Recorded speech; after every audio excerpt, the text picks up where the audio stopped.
Welcome students. आज हम discuss करेंगे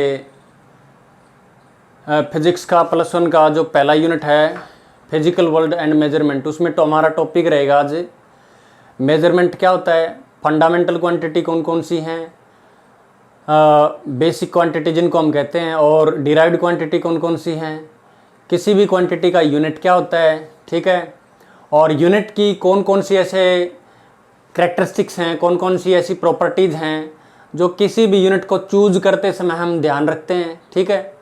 और कुछ ऐसे सिस्टम हैं, ग्रुप ऑफ यूनिट्स हैं जिनको हम डिस्कस करेंगे जो हमारे पूरे सिलेबस में आई थिंक यूज़ होंगे, ठीक है।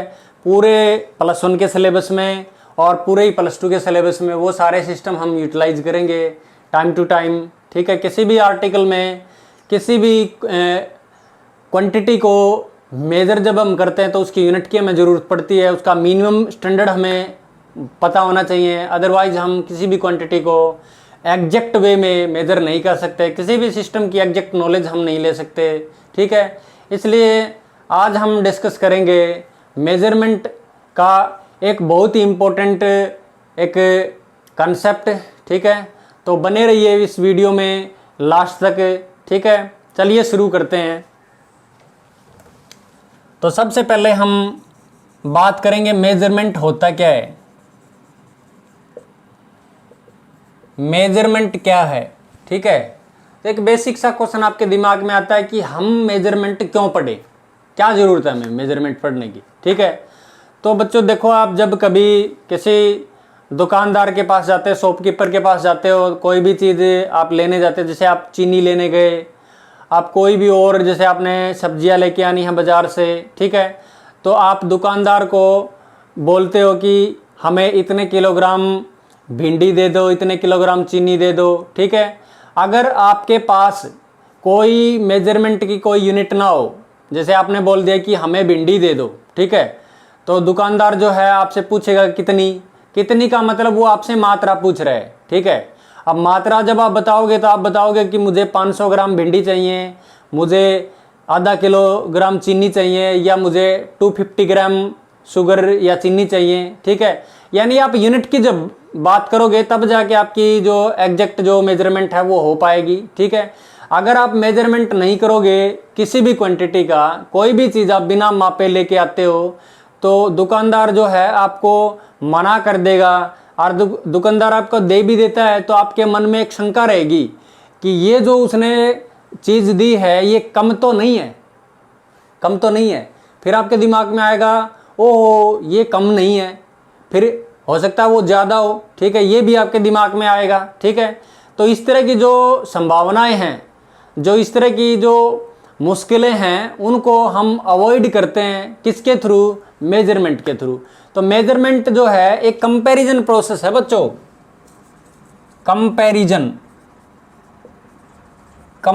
प्रोसेस है ये, ठीक है। और मेजरमेंट क्यों जरूरी है, तो मैंने बताया कि एग्जैक्ट अगर नॉलेज आपको लेनी है, एग्जैक्ट इंफॉर्मेशन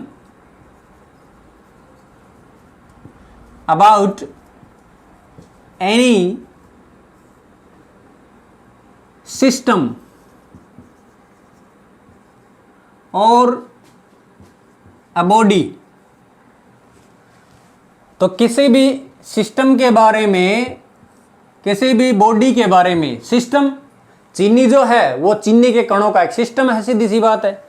और बॉडी कोई भी एक ऐसी वस्तु जिसमें बहुत से पार्टिकल, बहुत से कण मिलके एक बड़ी चीज बनाते हैं, और वो पार्टिकल, वो कण जो है एक दूसरे के साथ क्या करते हैं, क्रिया प्रतिक्रिया करते हैं, एक दूसरे के साथ इंटरेक्ट करते हैं, ठीक है। तो एक ऐसी चीज जिसमें बहुत से पार्टिकल होते हैं, लार्ज नंबर ऑफ पार्टिकल होते हैं, और वो एक दूसरे के साथ इंटरेक्ट करते हैं, तो उसको हम सिस्टम कहते हैं, ठीक है। जैसे आपका परिवार एक सिस्टम है, ठीक है, आपका स्कूल एक सिस्टम है, ठीक है, आपका जिला, आपका डिस्ट्रिक्ट एक सिस्टम है, आपका स्टेट एक सिस्टम है, ठीक है। There are so many example of system. तो कंपैरिजन प्रोसेस है ये, जिसमें हम क्या करते हैं, एग्जैक्ट इंफॉर्मेशन गेन करते हैं किसी भी चीज़ के बारे में, किसी सिस्टम, किसी बॉडी के बारे में, ठीक है। तो जब हम मेजरमेंट करते हैं तो दो चीज़ें हमारे पास होनी चाहिए। हम लिख रहे हैं यहाँ क्वांटिटी जो होती है उसको क्यू से, ठीक है, क्वांटिटी, जैसे क्वांटिटी जो है वो चीनी है, ठीक है, और चीनी की मात्रा जो है वो आपने मापनी है। तो क्वांटिटी में क्या होगा, क्वांटिटी जब हम मापते हैं तो क्वांटिटी में दो चीज़ें होती हैं, एक तो न्यूमेरिकल वैल्यू होती है, न्यूमेरिकल वैल्यू संख्यात्मक मान उसका, और उसको हम किससे मल्टीप्लाई करते हैं, यूनिट से, यूनिट।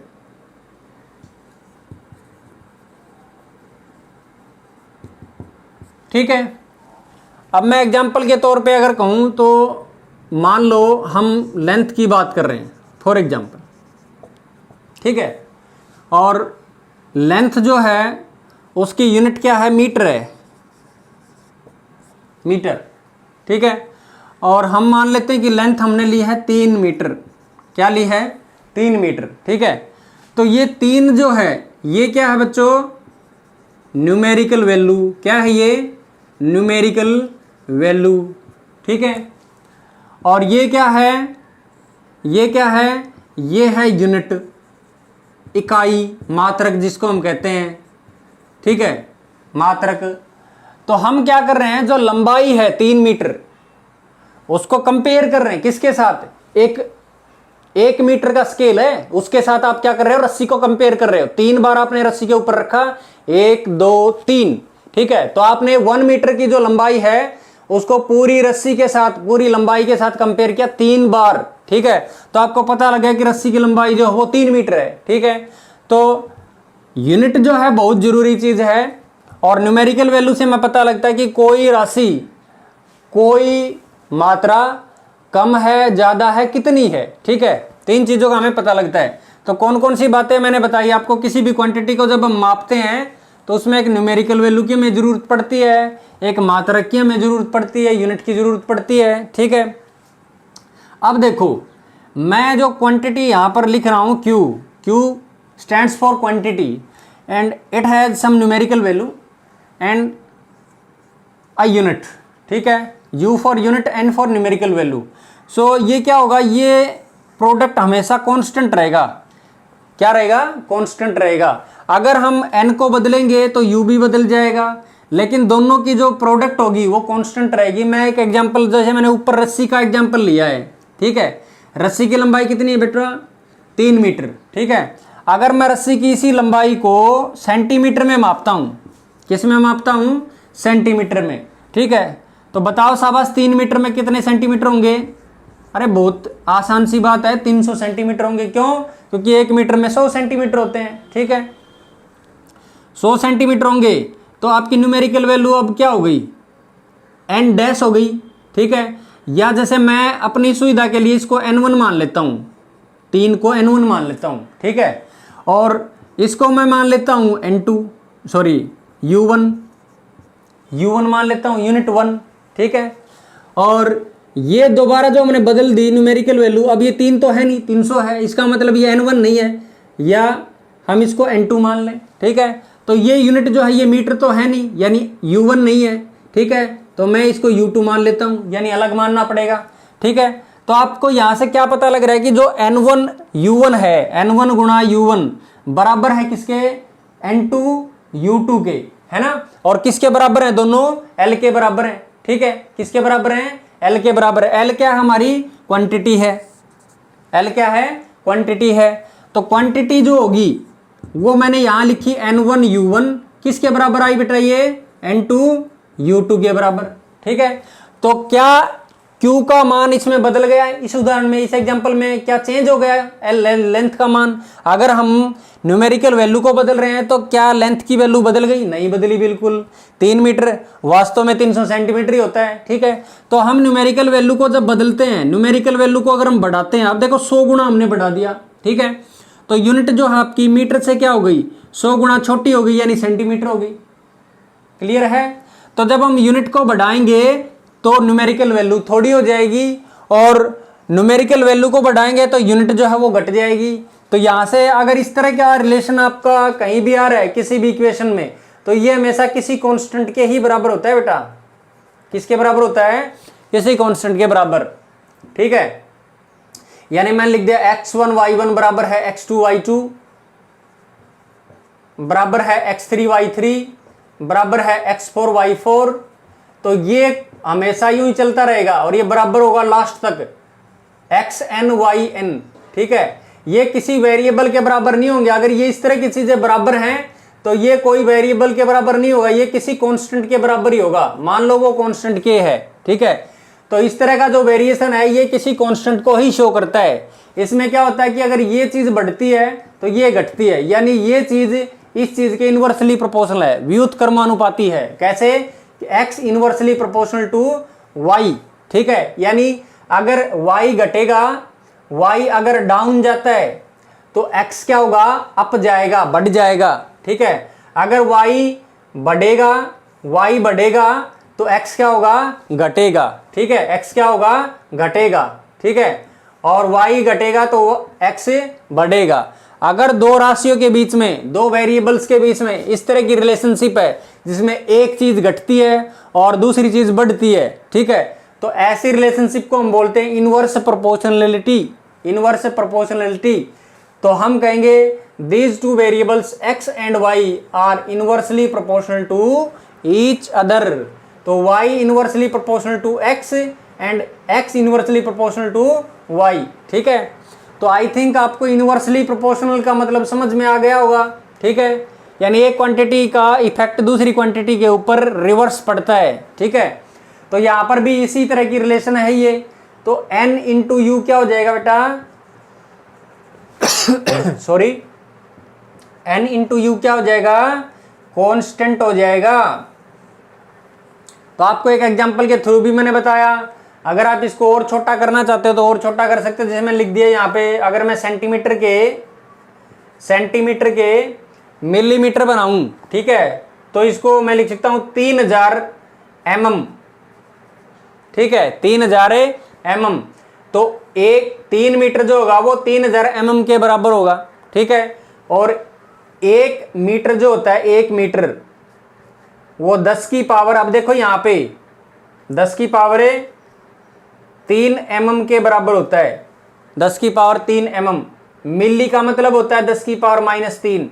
अगर आप इसको गुणा करोगे मिली से तो ये कितना ही आ जाएगा? 1 मीटर ही आ जाएगा। ठीक है, मिली का मतलब क्या होता है? मिली का क्या मतलब होता है? मिली का मतलब होता है 10 की पावर घटा 3। ये आगे मैं करवाऊंगा आपको प्रीफिक्सेस, ठीक है, मेजरमेंट के लिए, तो वहां हम इनको डिस्कस करेंगे टेबल के माध्यम से। ठीक है, तो बेटा ये था मेजरमेंट के बारे में। तो मेजरमेंट में क्वांटिटी में दो चीजें मैंने बताई, न्यूमेरिकल वैल्यू और unit of quantity. Numerical value क्या होती है? जो संख्यात्मक मान होता है, 1 2 10 20 जो नंबर होता है उसको न्यूमेरिकल वैल्यू कहते हैं। उसके साथ में कोई ना कोई क्वांटिटी मेजरमेंट के लिए एक यूनिट भी होगी, एक मात्रक होगा, एक इकाई होगी, क्योंकि इकाई जब तक आप नहीं लोगे वो कोई क्वांटिटी मानी जाएगी नहीं मानी जाएगी, इसकी कोई गारंटी नहीं है। ठीक है, हालांकि कुछ क्वांटिटीज ऐसी होती है जिनकी यूनिट होती नहीं। ठीक है, लेकिन यहाँ जरूरी है कि कोई भी क्वांटिटी जब मापी जाती है तो उसकी एक यूनिट होनी चाहिए। ठीक है, तो यूनिट जो है और न्यूमेरिकल वैल्यू दोनों मिला के अगर हम लिखेंगे तो क्या बन जाएगा? क्वांटिटी बन जाएगी। ठीक है, तो मैंने बताया कि क्वांटिटी हमेशा कांस्टेंट रहती है। अगर आप उसकी यूनिट को बदलते हो या उसकी संख्यात्मक वैल्यू या न्यूमेरिकल वैल्यू को बदलते हो तो क्वांटिटी की जो वैल्यू है, क्वांटिटी का जो एक वैल्यू है उसमें कोई परिवर्तन नहीं आता, कोई चेंज नहीं आता। ठीक है, मैंने आपको एग्जांपल के थ्रू बताया कि अगर हम लेंथ को मीटर में, सेंटीमीटर में या मिलीमीटर में लिखते हैं तो लेंथ का जो मान है, जो क्या है, जो वैल्यू है उसमें कोई परिवर्तन नहीं आएगा, कोई चेंजमेंट नहीं आएगा। ठीक है, तो मैंने कहा क्वांटिटी हमेशा कांस्टेंट रहती है। तो यहां से मैं ये लिखूंगा n into you is a constant, और वो कॉन्स्टेंट बच्चों मैंने मान लिया c। मैंने क्या मान लिया? कॉन्स्टेंट को c मान लिया। अब मैं एक बात और बताऊंगा आपको, यहाँ अगर n को हम इधर रखें, लेफ्ट हैंड साइड की तरफ रखें, और c के नीचे हम क्या कर दें? u को सेंड कर दें। ये इधर मल्टीप्लिकेशन में तो इधर जाके डिवीजन में चला जाएगा। अगर बेटा ऐसा कहीं लिख रखा हो n into n is equal to some constant into 1 by some variable. अब देखो कोई भी कांस्टेंट, ठीक है, कोई कांस्टेंट अगर बराबर के निशान के साथ, इक्वलिटी सिंबल के साथ एक साथ आते हैं, एक कांस्टेंट उसके साथ बराबर का निशान अगर आ जाते हैं तो इनको हटा के हम क्या लिख सकते हैं बेटा, प्रोपोर्शनलिटी का निशान लिख सकते हैं। क्या लिख सकते हैं, प्रोपोर्शनलिटी का निशान। यानी इन दोनों को हटा के हम क्या लिख सकते हैं, प्रोपोर्शनलिटी सिंबल। ठीक है, और प्रोपोर्शनलिटी सिंबल को हटा के हम क्या लिख सकते हैं, बराबर का निशान लाके कोई कांस्टेंट लिख सकते हैं। ठीक है, तो ये कांस्टेंट जो होगा इसको हम कांस्टेंट ऑफ प्रोपोर्शनलिटी बोलेंगे उस केस में। ठीक है, क्या बोलेंगे, कांस्टेंट ऑफ प्रोपोर्शनलिटी। ठीक है, तो इसका मतलब ये हुआ इस इक्वेशन से क्या मतलब हुआ कि n inversely proportional to u, n inversely proportional to u और u inversely proportional to n। ठीक है, इन दोनों इक्वेशंस का मतलब ये हुआ कि अगर आप यूनिट को बढ़ाओगे तो न्यूमेरिकल वैल्यू कम हो जाएगी। यूनिट को अगर आप बढ़ाओगे, जैसे आपने सेंटीमीटर से मीटर बढ़ाया तो न्यूमेरिकल वैल्यू कम हो जाएगी, ये कम हो गई, 300 से 3 हो गई। ठीक है, अगर आप न्यूमेरिकल वैल्यू को बढ़ाते हो तो यूनिट कम हो जाएगी। ठीक है, और न्यूमेरिकल वैल्यू को घटाते हो तो यूनिट ज़्यादा हो जाएगी। ठीक है, तो ये दोनों इक्वेशंस जो हैं बहुत इंपॉर्टेंट हैं। ठीक है, मेजरमेंट के पॉइंट ऑफ व्यू से। तो ये फॉर्मूला आप याद रखेंगे यहाँ पे। ठीक है, इसको हम डायमेंशन का जो हमारा चैप्टर आएगा आगे उसमें इसको यूज करेंगे। ठीक है, तो ये था मेजरमेंट का एक ब्रीफ सा कंपैरिजन, एक डिस्कशन कि किस तरह से हम मेजरमेंट को इवेल्युएट करें, किस तरह से हम इसको सिग्निफाई करें, क्या मेजरमेंट होता है, क्यों ज़रूरी है ये मेजरमेंट। ठीक है, और किस तरह से मेजरमेंट किया जाता है। तो अब हम डिस्कस करेंगे, हम पढ़ रहे हैं कि क्वांटिटी। अब क्वांटिटी क्या होती है। ठीक है, अब क्वेश्चन ये उठता है कि क्वांटिटी हमने लिख तो दिया। ठीक है, तो क्वांटिटी होती क्या है। तो चलो क्वांटिटी के बारे में पढ़ेंगे अब।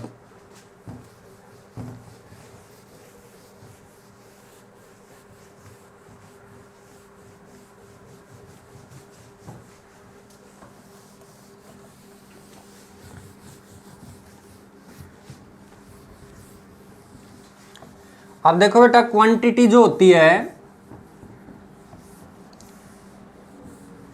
वो एक ऐसी चीज है जिसका मेजरमेंट हम कर सके, यानी जिसको माप सके। ठीक है भाई, सही सी बात है। क्वांटिटी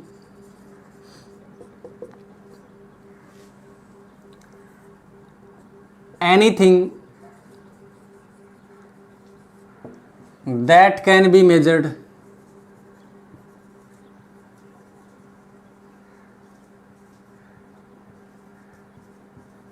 ठीक है, एग्जैक्टली, अप्रोक्सीमेटली, एक ऐसी चीज जिसको मापा जा सकता है।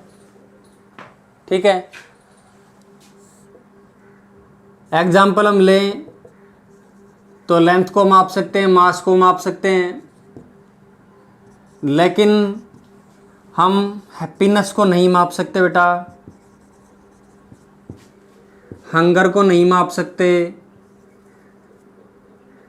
ठीक है, श्योरो, दुख को नहीं माप सकते। ठीक है, हंसी को नहीं माप सकते। कोई रो रहा है तो उसका जो रोना है उसका मापन भी नहीं हो सकता। ठीक है, कोई कितना खुश है हम नहीं माप सकते। वो 50% खुश है, 10% खुश है, 2% खुश है, या बिल्कुल 0.001% खुश है। इस तरह का मापन जो है इन चीज़ों का नहीं हो सकता। इसलिए ये जो चीज़ें हैं ये चीज़ें क्वांटिटी नहीं है।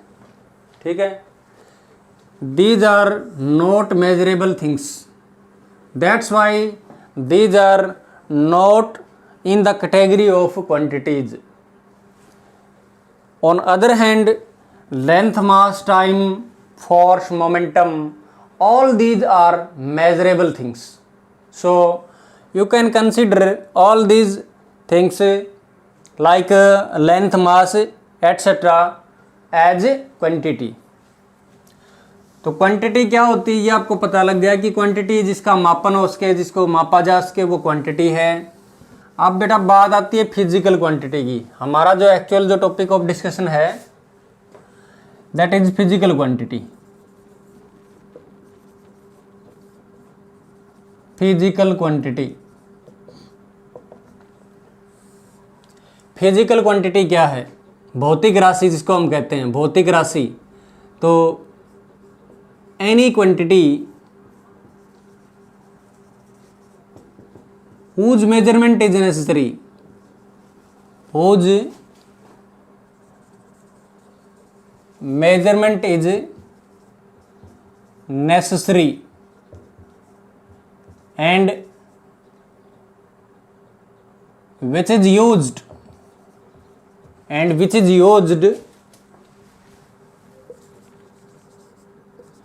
to express various laws of physics,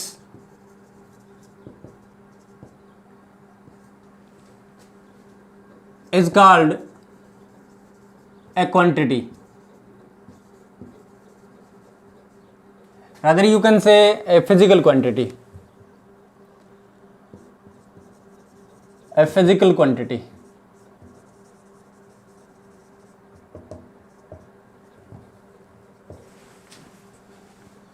ठीक है, क्या मतलब हुआ कि जिसका मेजरमेंट नेसेसरी हो, यानी अगर कोई क्वांटिटी हम अज्यूम कर रहे हैं तो उस क्वांटिटी को हम तभी कंसीडर कर सकते हैं जब वो मापने योग्य है, यानी मापे बगैर आप उसको क्वांटिटी अज्यूम नहीं कर पाएंगे।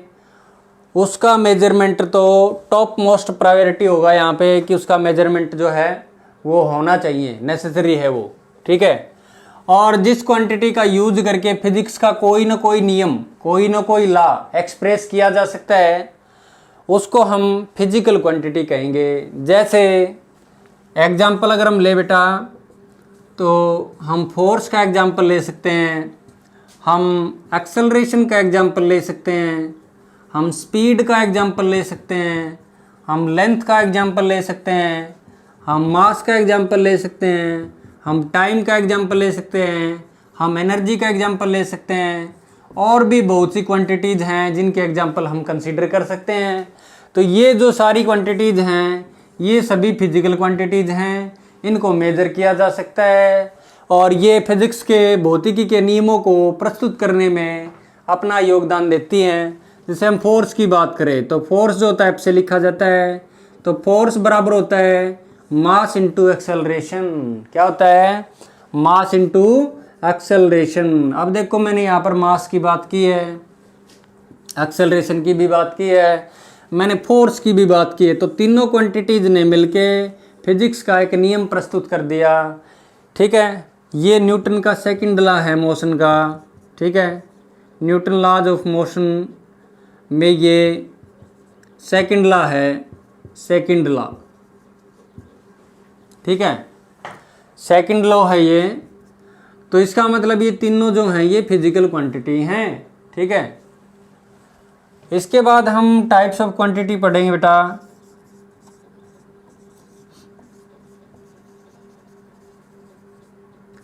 टाइप्स ऑफ क्वांटिटीज, क्वांटिटीज के टाइप कौन कौन से हैं? तो इसमें हम बेसिकली दो टाइप पढ़ेंगे। पहला है फंडामेंटल क्वांटिटीज, फंडामेंटल क्वांटिटीज, और दूसरी टाइप की क्वांटिटी है बेटा डिराइव्ड क्वांटिटीज, डिराइव्ड क्वांटिटीज, ठीक है। अब फंडामेंटल क्वांटिटी, फंडामेंटल क्या होता है बेटा? इसको हिंदी में हम मूलभूत कहेंगे। क्या कहेंगे? मूलभूत, ठीक है, यानी बेसिक। इसको क्या कहेंगे? बेसिक या बेस क्वांटिटीज, यानी जो औरों का आधार बने, ठीक है, उसको बेस कहा जाता है ना, ठीक है। क्लियर है? तो जैसे रोटी, कपड़ा और मकान जो है ये मूलभूत हैं, ठीक है। और चीज़ें इसके बाद आती है, तो मूलभूत जो क्वांटिटीज होती हैं वो क्वांटिटीज वास्तव में दूसरी क्वांटिटीज के लिए एक बेस का काम करती हैं, ठीक है। उनके जनरेशन के लिए उनकी ज़रूरत पड़ती है। डिराइव्ड क्वांटिटीज को हम डिपेंडेंट बोलते हैं। तो फंडामेंटल क्वांटिटीज कौन कौन सी होती है ये पढ़ेंगे हम, ठीक है। तो fundamental quantities,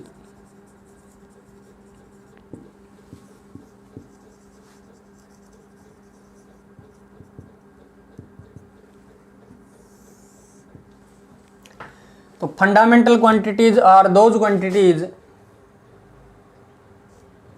these are those quantities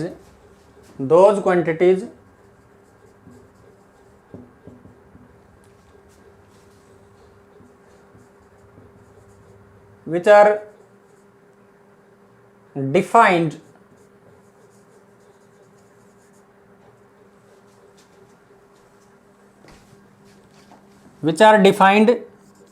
independently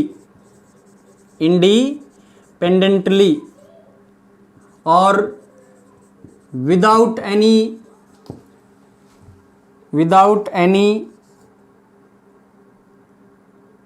other quantity, without any use of other quantity,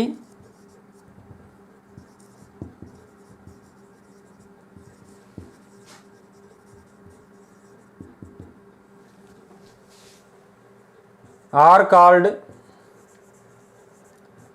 fundamental quantities, ठीक है। यानी अपने आप में ये क्या है, पूरी तरह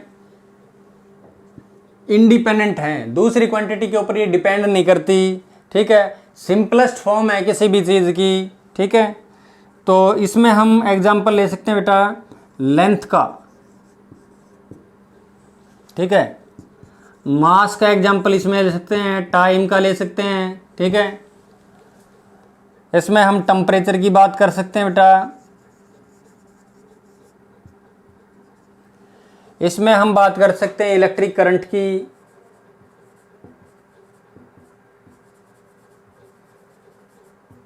इसमें हम बात करते हैं लुमिनस इंटेंसिटी की,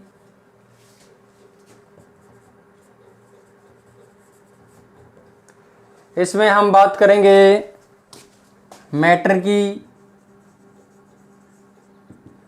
क्वांटिटी ऑफ मैटर हम कहें, ठीक है। तो ये 7 फंडामेंटल क्वांटिटीज हैं। उसके बाद अब देखो यहाँ फंडामेंटल का हमने जिक्र किया, तो फंडामेंटल का मतलब ये है कि लेंथ अपने आप में इंडिपेंडेंट है, इसको आप इन किसी भी क्वांटिटीज का यूज करके लेंथ को एक्सप्रेस नहीं कर सकते। It is impossible to express length with the help of other quantities, ठीक है। ये अपने आप में परिपूर्ण है, अपने आप में ये इंडिपेंडेंट है, पूरी है, ये भरी पूरी है ये। इसी तरीके से मास को आप एक्सप्रेस नहीं कर सकते टाइम, टेम्परेचर या और तरह की जो भी क्वांटिटीज हैं उनका यूज करके, ठीक है। तो ये जो मैंने आपको यहाँ क्वांटिटी बताई हैं, ये 7 क्वांटिटीज, ये क्या है बेटा, ये फंडामेंटल क्वांटिटीज हैं, ठीक है। फंडामेंटल क्यों हैं, तो ये भी मैंने आपको बता दिया कि दूसरी क्वांटिटीज के लिए बेस बनती हैं, ठीक है। और जो चीज़ बेस होती है वो अपने आप में एक मूल चीज़ है, ठीक है। सभी चीज़ें उसके ऊपर होती हैं, ठीक है, उसको किसी की ज़रूरत नहीं होती, इसलिए ये क्या है, ये फंडामेंटल हैं, बेस है। उसके बाद बेटा हम पढ़ेंगे डिराइव्ड। डिराइव्ड का मतलब होता है जो दूसरी चीज़ों से बनाओ,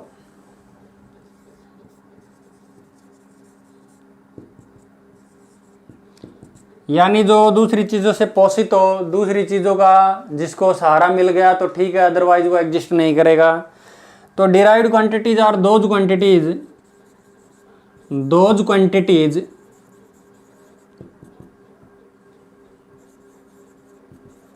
which are used या which are expressed, एक्सप्रेस्ड की बजाय बेटा आप यहाँ लिख सकते हो डिफाइंड, जैसे मैंने ऊपर लिखा डिफाइंड, ठीक है, तो आप भी डिफाइंड यूज कर सकते हो। Which are expressed with the help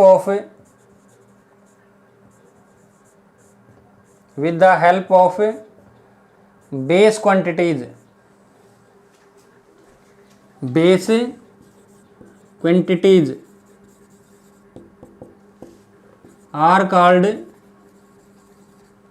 derived quantities, क्या कहेंगे बेटा इनको, डिराइव्ड क्वांटिटीज। ठीक है, तो जैसे मान लिया हम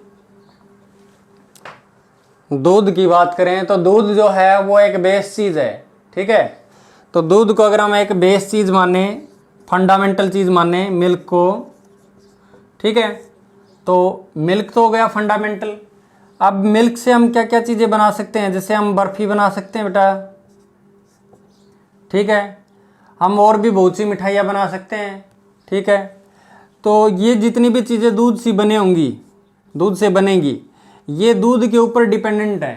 ठीक है, या हम जैसे आटे का एग्जांपल लें तो आटे से आप बहुत सी चीज़ें बना सकते हो। आटा क्या हो गया, बेस हो गया, और जो सेकेंडरी चीज़ें जो आटे से बनेंगी, ब्रेड है, ठीक है, और भी बहुत सी चीज़ें बनती है आटे से, वो क्या होंगी, डिराइव्ड चीज़ें होंगी। ठीक है, तो ये जो सारी चीज़ें मैंने ऊपर बताई हैं, सारी क्वांटिटी जो आपको बताई हैं, इन चीज़ों से मिलके जो क्वांटिटी बनेगी वो क्वांटिटीज क्या होंगी, डिराइव्ड क्वांटिटी होंगी। जैसे मैं एग्जांपल बताता हूँ बेटा आपको, जैसे मैंने अभी जिक्र किया न्यूटन का जो सेकंड लॉ है, उसमें F बराबर है ma हमने लिया, तो फोर्स जो होता है इसमें हम लिखते हैं मास इंटू एक्सेलरेशन। अब एक्सेलरेशन क्या होता है बेटा, एक्सेलरेशन होता है डिस्टेंस बटे स्क्वायर ऑफ टाइम, डिस्टेंस बटे स्क्वायर ऑफ टाइम।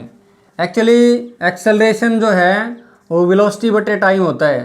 ठीक है, और वेलोसिटी जो होती है वो डिस्टेंस बटे टाइम होती है।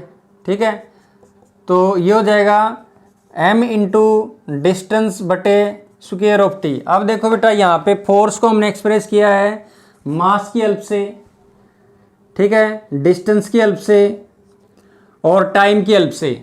डिस्टेंस का मतलब लेंथ ही होता है बेटा, तो तीनों चीजें आप देखो इनमें ही यहाँ पर एग्जिस्ट कर रही हैं, लेंथ, मास एंड टाइम। तीनों चीजों ने मिलके एक नई क्वांटिटी को डिफाइन किया जिसको हमने बोला फोर्स।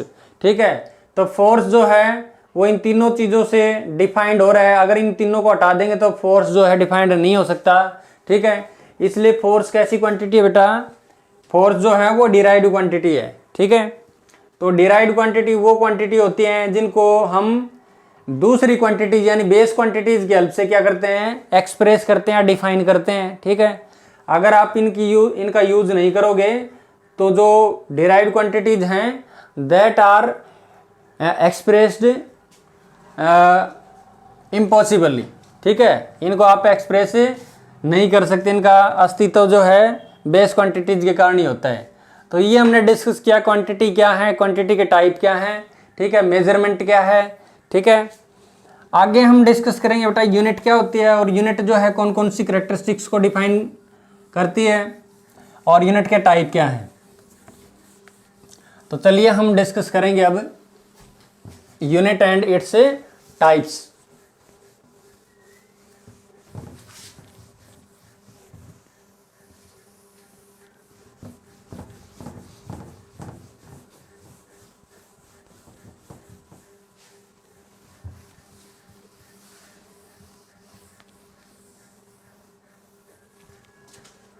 अब देखो बेटा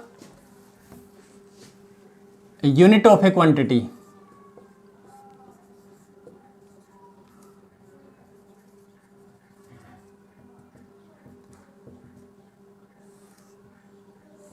तो यूनिट जो है, यूनिट का मतलब होता है इकाई। ठीक है, इकाई, इकाई को हम दूसरी भाषा में बोलते हैं मात्रक।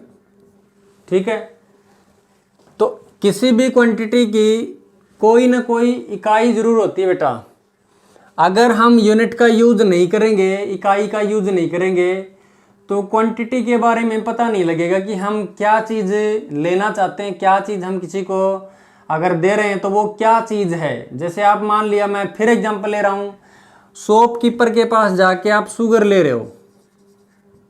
ठीक है, शुगर आप लोगे तो आपको बताना पड़ेगा कि आप कितना शुगर लेना चाहते हैं। आपने बोल दिया मुझे 1 शुगर चाहिए, क्या चाहिए, 1 शुगर, तो दुकानदार जो है आपको पागल बताएगा। ठीक है, और आपके ऊपर हंसेगा।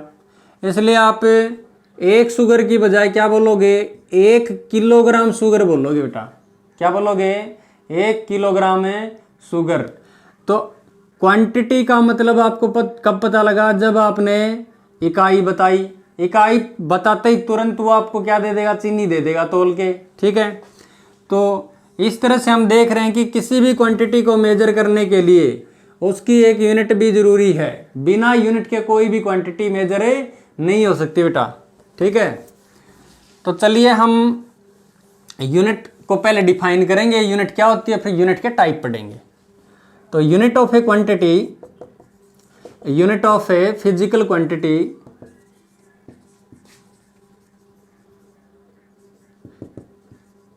इज द चोजन, चोजन मतलब जिसका हमने चुनाव किया है। चोजन के ऑब्लिक आप लिख सकते हो selected.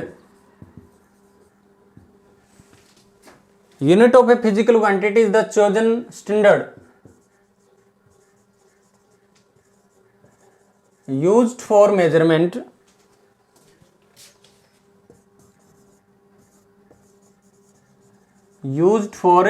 measurement and have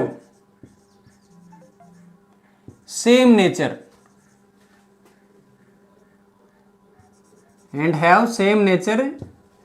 as that of physical quantity।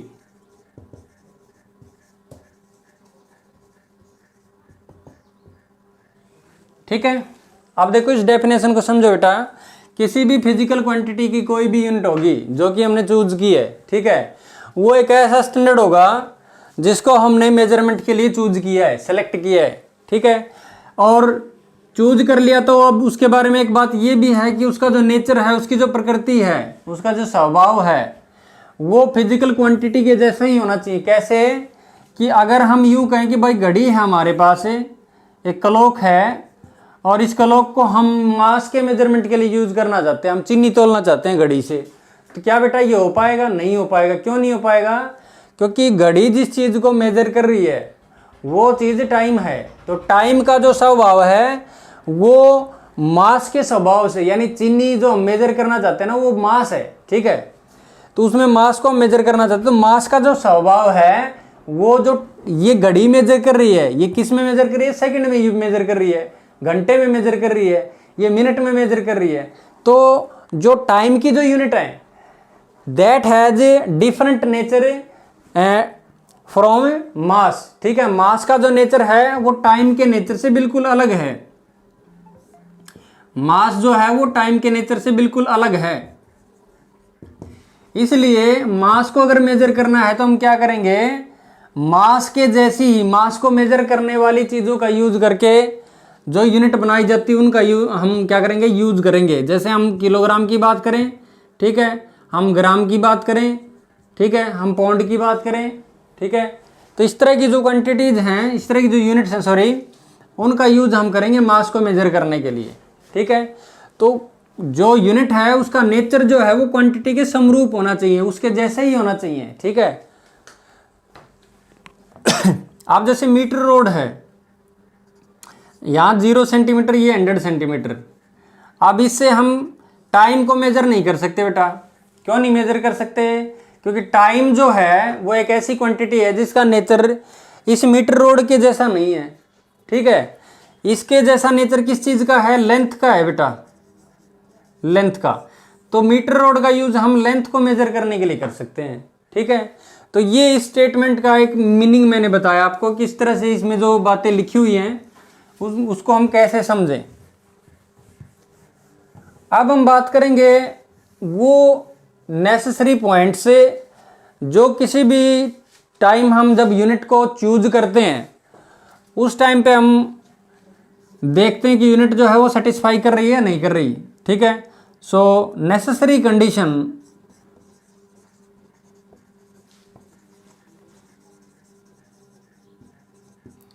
necessary conditions for a unit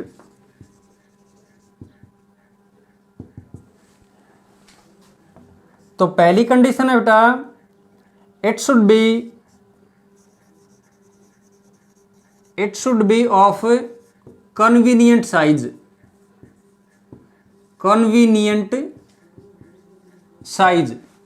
अब पहले पॉइंट को समझो बेटा कि इसका जो साइज है वो कन्वीनियंट होना चाहिए। कन्वीनियंट का मतलब होता है सुविधाजनक है, ना तो यूनिट बड़ी हो ज्यादा और ना ही ज्यादा छोटी हो, ठीक है। बड़ी छोटी का मतलब ये है कि अगर आपको एक रस्सी मापनी है जिसकी लंबाई 200 मीटर है और आप 1 मिलीमीटर का यूज करके, 1 मिलीमीटर बिल्कुल छोटा है मिलीमीटर, उसका यूज करके मापना चाहते हो तो बहुत ही मुश्किल हो जाएगी। तो मिलीमीटर यहाँ पर जो है वो कन्वीनियंट नहीं मानी जाएगी when you are measuring a length of 200 metre, ठीक है। तो यूनिट जो है वो आपकी कन्वीनियंट साइज की हो। अब दूसरे केस में अगर आपको छोटी दूरी मापनी है, जैसे आपने 1 mm मापना है, ठीक है, और आप यूज कर रहे हो किलोमीटर का, ठीक है, तो किलोमीटर का यूज करके 1 mm की जो डिस्टेंस है वो मापना भी थोड़ा सा मुश्किल है। तो यूनिट जो है वो आपकी कन्वीनियंट होनी चाहिए। It should not change with time, it should not change with time. तो यूनिट जो है वो कभी भी समय के साथ न बदले बेटा। ये नहीं कि आप अगर आज 1 मीटर रोड को एक कमरे में रख रहे हो और टाइम के साथ 1 साल बाद देखो तो उसकी लंबाई बढ़ जाए या उसकी लंबाई घट जाए, या गवर्नमेंट जो है 1 साल बाद उसकी लंबाई जो है वो कम कर दे या ज़्यादा कर दे। इस तरह की जो चीज़ें हैं वो यूनिट में नहीं आती। थर्ड है इट शुड नॉट चेंज या it should not be affected by environmental conditions.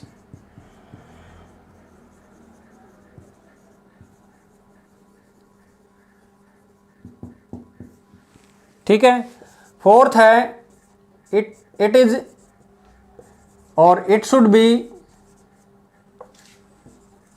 Easily accessible, यानी सभी उसको आराम से यूज कर सकें, ठीक है।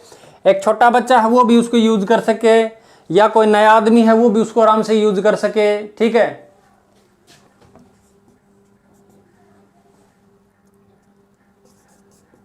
इट शुड बी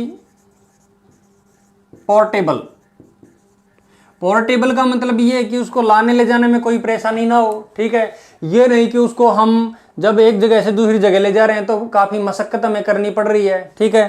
तो ऐसी यूनिट भी हमें सेलेक्ट नहीं करनी होती जिसका जो परिवहन है, ट्रांसपोर्टेशन है, that is very very difficult.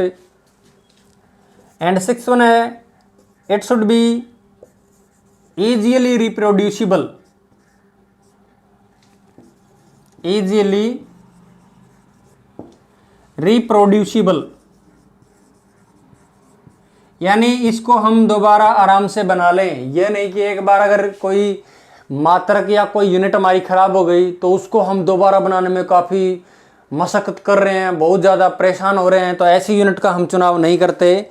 हम ऐसी यूनिट का चुनाव करते हैं, ऐसी यूनिट को चूज करते हैं जिसको हम अगर वो एक बार ख़राब भी हो जाए तो उसको हम दोबारा बहुत ही आराम से बना सकते हैं, ठीक है। तो ये कुछ पॉइंट्स थे। एक पॉइंट और लिख देते हैं हम यहाँ पे, it should B internationally accepted. बहुत ही इंपॉर्टेंट पॉइंट है बेटा ये, इंटरनेशनली एक्सेप्टेड, यानी विश्व में हर जगह उसका जो एक्सेप्टेशन है, सभी उसको मानते हो, सब जगह वो यूज होती है। ये नहीं कि हम यहाँ जो चीज़ यूज कर रहे हैं कल ना हमें अगर फॉरेन में जाना पड़े तो उसी चीज़ की जो मापने की जो इकाई है, जो यूनिट है, वो हमें मिले ही ना, ठीक है। तो यूनिट जो है वो इंटरनेशनली एक्सेप्टेड हो, हर देश के पास उस यूनिट का एक स्टैंडर्ड हो, ठीक है। यानी वो यूनिट जो है हर देश में आपको मिले, इस तरह की यूनिट हम चूज करते हैं, ठीक है। तो ये थे बेटा कुछ महत्वपूर्ण पॉइंट्स, इंपॉर्टेंट पॉइंट्स जो किसी भी यूनिट को जब हम डिसाइड करते हैं तो उस यूनिट को ये पॉइंट सेटिस्फाई करने होते हैं सभी पॉइंट से, ठीक है। अब हम बात करेंगे जो ग्रुप ऑफ यूनिट है उनको हम कैसे डिवाइड करें, यानी हम सिस्टम ऑफ यूनिट्स की बात करेंगे बेटा। उससे पहले हम यूनिट के टाइप पढ़ेंगे बेटा। क्या पढ़ेंगे? यूनिट के टाइप। जैसे हमने क्वांटिटी पढ़ी, क्वांटिटी के फिर हमने टाइप पढ़े, ऐसे ही यूनिट पढ़ेंगे। और यूनिट में भी हम 2 टाइप के यूनिट ही पढ़ेंगे, ठीक है। चलो हम डिस्कस करते हैं types of unit.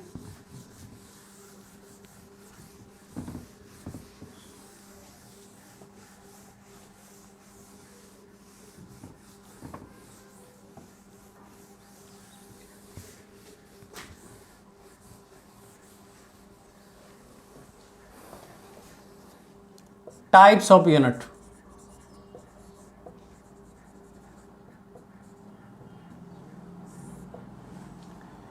Types of unit में बेटा दो टाइप की यूनिट पढ़ेंगे हम, fundamental unit and derived unit.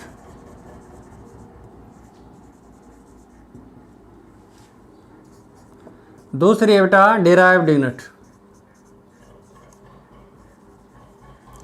So fundamental units corresponds to fundamental quantity, fundamental quantity,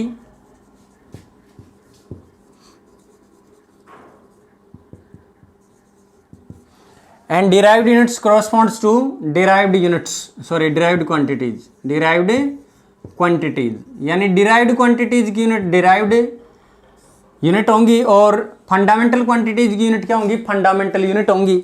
ठीक है, तो आप इनको डिफाइन कर सकते हो वन बाय वन। तो fundamental units are those units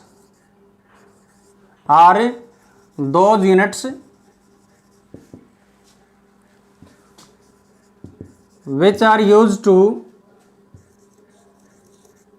measure fundamental quantities।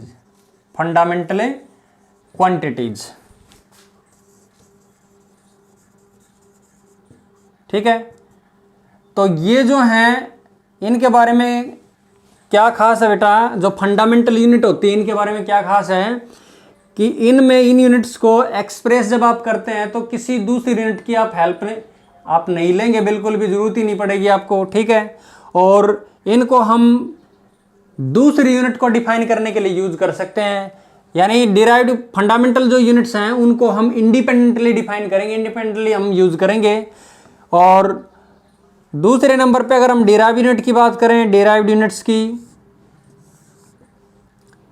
तो डिराइव्ड यूनिट्स जो होती हैं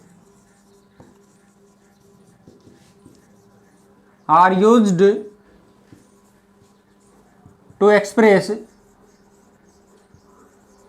और to measure the derived quantities.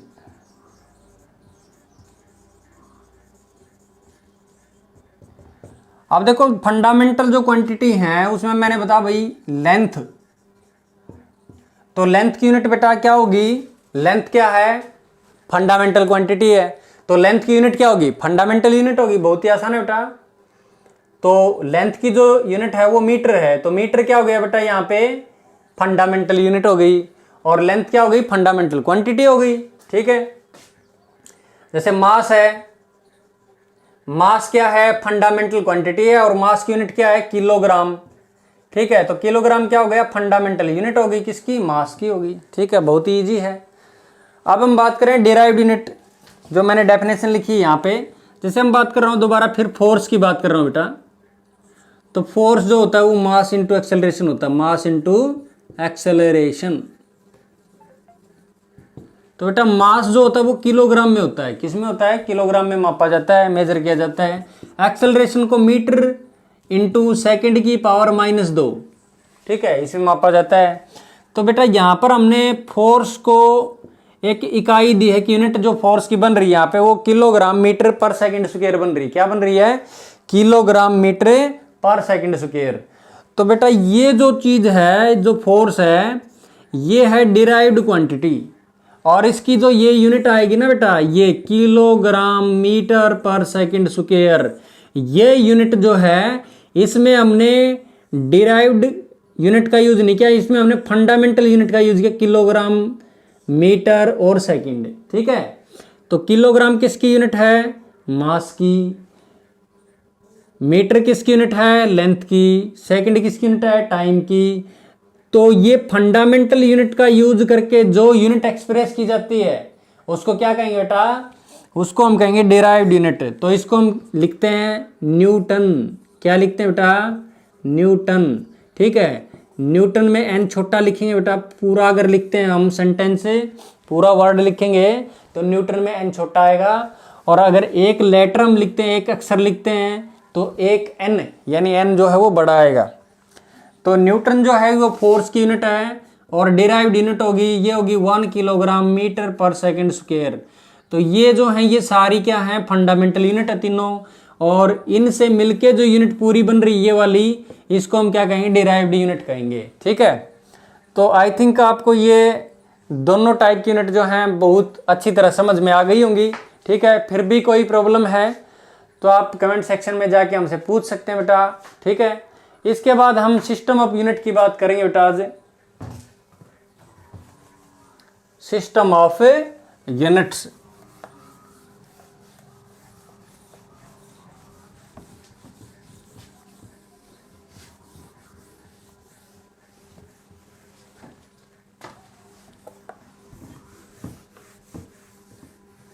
अब देखो हमारा जो विश्व है इसमें बहुत से देश हैं बेटा। ठीक है, तो किसी देश ने किसी क्वांटिटी को मेजर करने के लिए कोई अलग यूनिट अडॉप्ट कर रखी है। हमने जैसे अगर हम माने तो लेंथ के लिए हम बेटा यूज करते हैं ज़्यादातर मीटर। ठीक है, जबकि ब्रिटेन जैसे जो देश हैं उनमें लेंथ को मेजर करते हैं फिट के अंदर मेजर करते हैं। ठीक है, फिट के अंदर। तो इसी तरह के कुछ यूनिट्स हैं जिनको मिला के एक ग्रुप बना देते हैं। ठीक है, जो डिफरेंट क्वांटिटीज को मेजर करने की काम आती है। तो ऐसे ग्रुप को हम सिस्टम ऑफ यूनिट कहेंगे बेटा, सिस्टम ऑफ यूनिट्स। तो सिस्टम ऑफ यूनिट्स क्या है? It is a complete set of the quantities which are use to measure certain type of quantities. ठीक है, यानी कुछ ऐसी यूनिट का समूह है ये जो किसी स्पेशल टाइप की क्वांटिटीज को मेजर करने के काम आते हैं। ठीक है, तो यहाँ पर सिस्टम ऑफ यूनिट्स जो हैं वो मेनली यूँ लगाओ 5 या 4 तरह के होंगे। 4 तरह के यूनिट्स हम डिस्कस ग्रुप सिस्टम डिस्कस करेंगे। ठीक है, यूनिट के ग्रुप्स। तो पहला हमारा जो सिस्टम बेटा वो है MKS। क्या है? MKS। तो MKS सिस्टम में बेटा ये जो चीज़ है M, ये होती है मीटर के लिए। किसके लिए? मीटर के लिए। मीटर किसकी यूनिट है बेटा? मीटर किसकी यूनिट है? लेंथ की। शाबाश। ठीक है, K किलोग्राम के लिए स्टैंड करता है बेटा, किलोग्राम। किलोग्राम को एब्रीविएशन हम देते हैं kg और मीटर को हम M एब्रीविएशन देते हैं। तो किलोग्राम किसकी यूनिट है बेटा? मास की। और S for second, S stands for second. तो सेकंड जो है किसकी यूनिट है? टाइम की। ठीक है, तो MK system is a system in which time is measure length is measured in metre, mass is measured in kilogram and time is measured in a second. बहुत ही आसान है बेटा ये। उसके बाद हमारा जो दूसरा सिस्टम है दैट इज CGS। ठीक है, CGS सिस्टम में 3 लेटर हैं, जिस तरह से MKS में 3 लेटर हैं। C for centimetre, centimetre. तो सेंटीमीटर का एब्रीविएशन है CM। ठीक है, तो सेंटीमीटर किसकी यूनिट है बेटा? लेंथ की। तो CGS सिस्टम में लेंथ किस में मेजर करते हैं? सेंटीमीटर में। C stands for centimetre. G for बेटा ग्राम। शाबाश, तुम्हें तो पता है भाई, ग्राम। तो ग्राम किसके लिए यूज करेंगे बेटा? मास के लिए। Very good. और सेकंड किसके लिए? S for second. जैसे यहाँ पर S फॉर सेकंड था तो यहाँ पर भी S फॉर सेकंड रहेगा। तो सेकंड जो है किसकी यूनिट है बेटा? टाइम की। टाइम की। तो CGS सिस्टम में हम क्या करते हैं? लेंथ को सेंटीमीटर में मापते हैं, मास को ग्राम में और टाइम को सेकंड में। ठीक है, उसके बाद जो हमारा थर्ड सिस्टम ऑफ यूनिट है दैट इज FPS। FPS। ठीक है, यहाँ पर बेटा 3 लेटर हैं। F for foot, P for pound, S for second. ठीक है, S फॉर ए सेकंड। तो P for pound and F for a foot. तो F जो है फुट, किसकी लंबाई है? किसकी यूनिट है? किसकी यूनिट है बेटा? ये फुट। लेंथ की आप मापते हो ना फुट, इतने फीट लंबा रास्ता, इतने फीट लंबा हमारा प्लॉट है, इतने फीट लंबी रस्सी है, तो लेंथ की यूनिट क्या है बेटा एफपीएस में फुट, और मास की यूनिट क्या है पाउंड, और टाइम की यूनिट क्या है एज यूजुअल, जैसे हमने पहले भी दोनों सिस्टम में एस फॉर सेकेंड लिया, तो किसकी यूनिट है ये टाइम की। ठीक है, उसके बाद हमारा जो फोर्थ सिस्टम है बहुत ही इंपॉर्टेंट सिस्टम है बेटा, that is SI system. SI SI system की जो फुल फॉर्म है वो उल्टी है बेटा, I for international, international, S for system. ठीक है, I for international, S for a international system. तो इंटरनेशनल सिस्टम में बेटा 7 जो यूनिट हैं वो तो हैं फंडामेंटल यूनिट, 7 फंडामेंटल यूनिट है बेटा, और 2 इसमें सप्लीमेंट्री यूनिट है बेटा। कितनी सप्लीमेंट्री यूनिट है 2 सप्लीमेंट्री यूनिट्स हैं। ठीक है, तो कौन कौन सी फंडामेंटल यूनिट है ये हम टेबल के माध्यम से समझेंगे बेटा।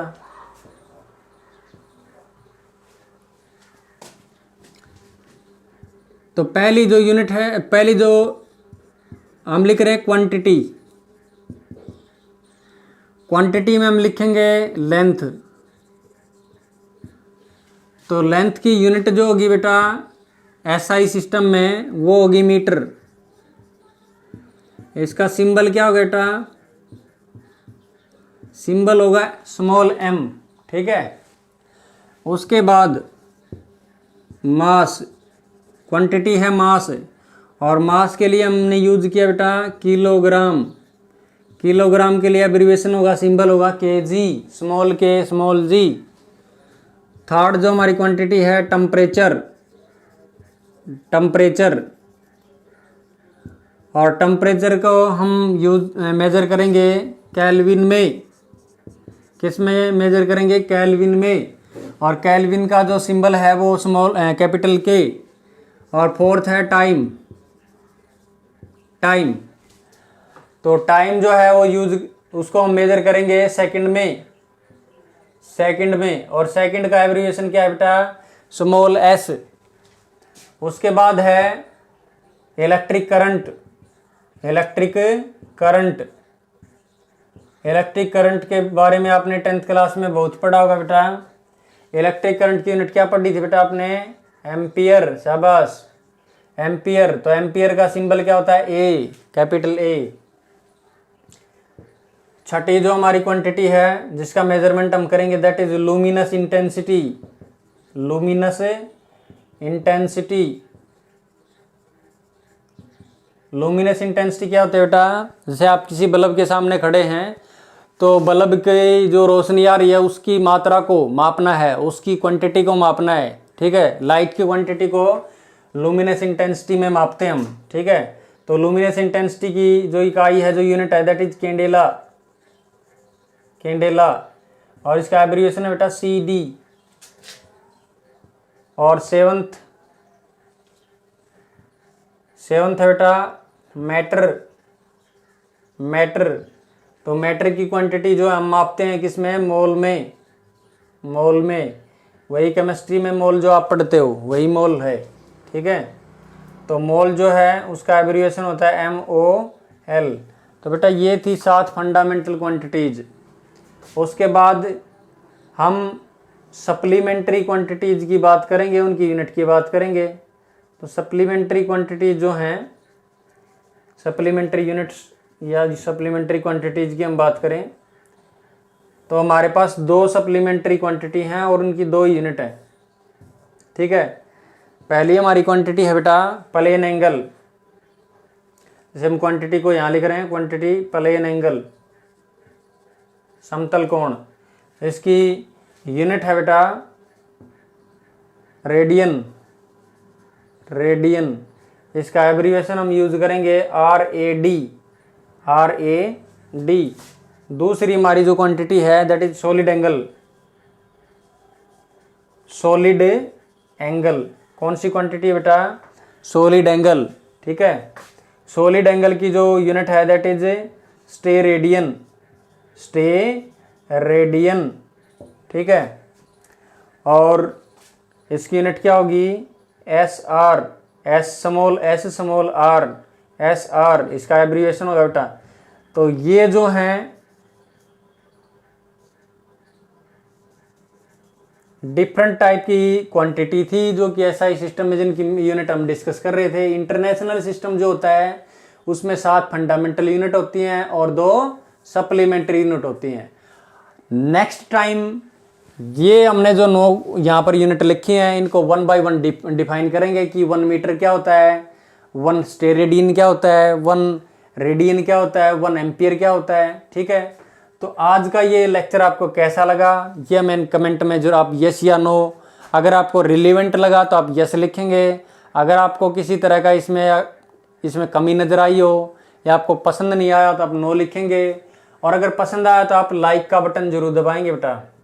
ठीक है, और अपने फ्रेंड्स के साथ इसको ज़्यादा से ज़्यादा शेयर करेंगे। ठीक है, तो मिलते हैं एक नए वीडियो के साथ, तब तक के लिए बने रहिए आपके अपने चैनल फिजिक्स बाबा के ऊपर।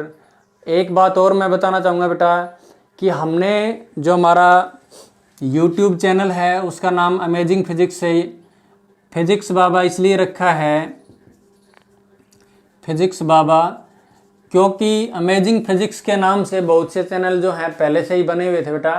ठीक है, तो कहीं ना कहीं एक मल्टी जो चैनल है उसकी प्रॉब्लम थी कि एक ही नाम के कई चैनल हैं, इसलिए हमने जो चैनल है उसका नाम बदल के फिजिक्स बाबा एक चैनल यहाँ पर बनाया है बेटा। ठीक है, आप चैनल को ज़्यादा से ज़्यादा सब्सक्राइब करें। ठीक है, वैसे आपका बहुत प्यार हमें मिल रहा है बेटा। ठीक है, आप बहुत ज़्यादा हमें कोऑपरेट कर रहे हैं। ठीक है, थैंक यू।